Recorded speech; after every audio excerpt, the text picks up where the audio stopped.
నమస్తే C voice news కి స్వాగతం. సూపర్ స్టార్ కృష్ణ తనయుడు ఘట్టమనేని మహేష్ బాబు సమాజ సేవా స్ఫూర్తితో చక్కటి సందేశాత్మక చిత్రాలలో నటిస్తూ నేటి సమాజానికి ఆదర్శవంతంగా ఉన్నారని ఆదిత్య ఫిలిమ్స్ అధినేత ఎల్వీఆర్ తెలిపారు.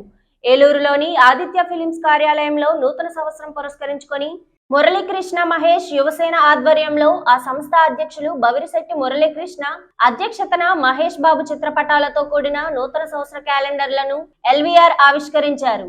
ఈ సందర్భంగా ఆయన మాట్లాడుతూ ఎటువంటి వివాదాలకు తావివ్వకుండా సూపర్ స్టార్ మహేష్ బాబు చిత్తశుద్ధితో సినిమాలో నటిస్తూ సేవా కార్యక్రమాలు చేస్తున్నారన్నారు. తండ్రికి తగ్గ వారసుడిగా మహేష్ బాబు అనేక సేవా కార్యక్రమాలకు చేతునివ్వడం అభినందించదగ్గ విషయమని పేర్కొన్నారు.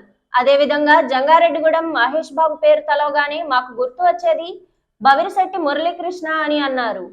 సంక్రాంతి కానుకగా ఈ నెల 12న ప్రపంచవ్యాప్తంగా రిలీజ్ అవుతున్న గుంటూరు కారం సినిమా సూపర్ హిట్ అవ్వాలని ఆకాంక్షించారు. ఈ కార్యక్రమంలో ఎంకేఎంవై సెక్రటరీ మర్రి రమేష్ బాబు, ఎన్ పవన్చారి, డి రాజేష్, మనోజ్, రాధాకృష్ణ తదితరులు పాల్గొన్నారు. ఈ వార్తలు ఇంతటితో సమాప్తం. నమస్కారం.